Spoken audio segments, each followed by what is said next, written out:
रेणुका काले। मेरी हिंदी कक्षा हिंदी पथ में आपका स्वागत है। चैनल पर अगर आप नए हैं तो इसे सब्सक्राइब कर लीजिएगा, बेल आइकॉन प्रेस कर दीजिएगा ताकि आपके मतलब की कक्षाएं यूं ही आपको मिलती रहें। परीक्षाओं के मद्देनजर चल रहा है पत्रों का सफर। मत जाइएगा इधर उधर, सब कुछ मिलेगा इधर। जी हाँ, पत्र लेखन की कक्षाएं इन दिनों चल रही हैं, परीक्षाएं भी करीब हैं और अलग अलग तरह के पत्र, औपचारिक पत्र, अनौपचारिक पत्र बच्चों को स्कूल की परीक्षाओं में या किसी भी तरह की परीक्षाओं में तैयारी के लिए लगते ही हैं। और विषय विषय तो अपरंपार हैं, लेकिन हम अगर पत्र लिखना सीख जाते हैं, उसका प्रारूप, उसका फॉर्मेट समझ लेते हैं, क्या लिखना है, कहाँ लिखना है, कैसे लिखना है, ये समझ लेते हैं ना, तो आने दीजिए ना कोई सा भी विषय, आप पत्र लिख लेंगे। स्कूलों में लिखने वाले पत्र अभी तक हमने देखे हैं औपचारिक पत्र के अंतर्गत, और अनौपचारिक तो बहुत सारे और भी देखे ही हैं। बात फिलहाल हो रही है औपचारिक पत्रों की। शुरू की कक्षाओं में आप देख लीजिएगा, मैंने बताया हुआ है बड़े विस्तार से कि पत्र किस तरह के होते हैं, कितने प्रकार के होते हैं, कौन से पत्र को कैसे लिखा जाता है, किन बातों का ध्यान रखना चाहिए, प्रारूप कैसे बनाया जाता है, किस प्रारूप में लिखा जाता है।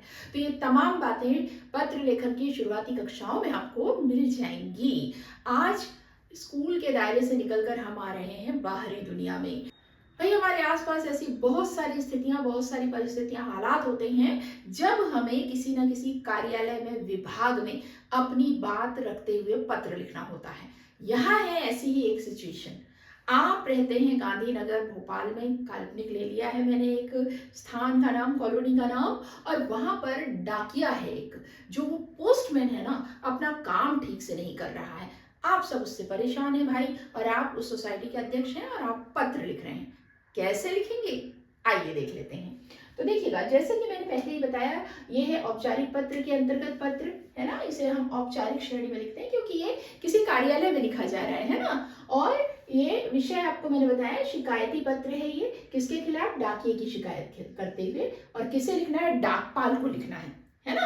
तो उनको आपको पत्र लिखना है। तो जैसा मैंने बताया औपचारिक पत्र है, तो सबसे पहले शुरुआत औपचारिक तरीके से करते हुए ये मार्जिन का ध्यान रखना है भाई, बार बार बताते चल रही हूँ। अगर आप पहली बार आए हैं तो फिर से सुन लीजिएगा। ये जो है ना, मार्जिन बहुत अहम होती है।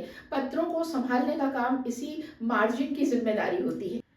इस मार्जिन के पास लगाकर ही चीजें सीबीएसई में पत्रों की फॉर्मेट में लिखी जाती हैं। आइए देख लेते हैं कैसे लिखना है पत्र।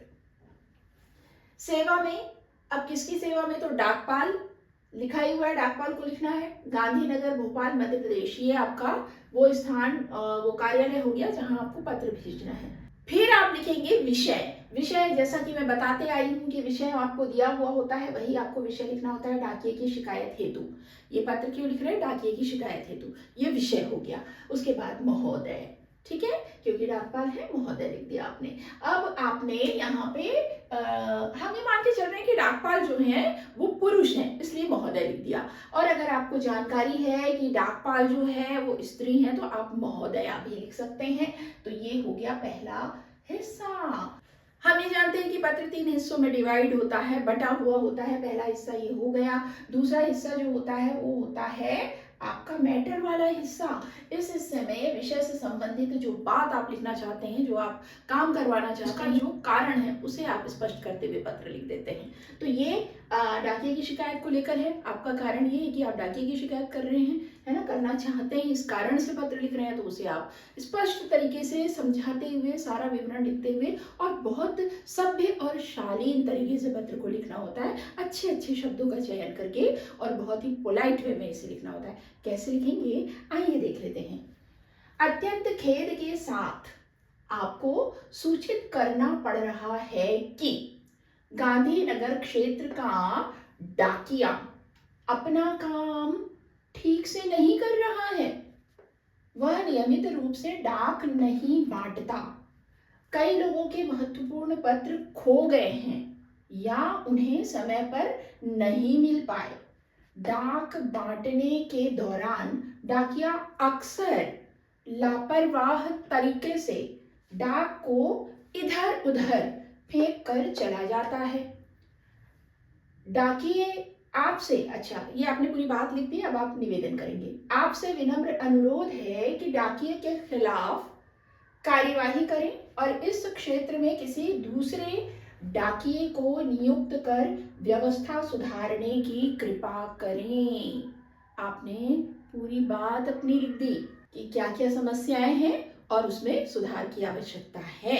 ये आपने अपनी बात लिख दी। अब आखिर में आता है पत्र का तीसरा हिस्सा, जिसमें आप धन्यवाद ज्ञापित करते हुए ये बताते हैं कि ये पत्र किसने लिखा है, अपने बारे में बताते हैं। तो धन्यवाद अध्यक्ष, गांधीनगर सोसाइटी, भोपाल, मध्य प्रदेश। दिनांक आप डाल दीजिए जो भी है, दिन, महीना और साल, है ना। तो मैंने दिन महीना क्रॉस कर दिया है, आप डाल दीजिए जो भी आपका दिन है, जिस दिन भी आप पत्र लिख रहे हैं वो तारीख डाल दीजिए। इस तरह से बहुत ही शालीन और सभ्य तरीके से आप अपनी शिकायत डाकपाल के पास भेज सकते हैं, और वहाँ जो डाकिये ने प्रॉब्लम क्रिएट की हुई है, काम ठीक से नहीं कर रहा है, उसे सुधारने में आपको इस तरह से अपनी बात रखने में, सुधरवाने के लिए अपनी बात रखने में मदद मिलती है। और निश्चित तौर पर इस तरह के पत्रों की कार्यवाही त्वरित रूप से की जाती है ना। तो देखिए ये तीसरा हिस्सा हो गया। ध्यान दीजिएगा, 3 हिस्से में अगेन पत्र है।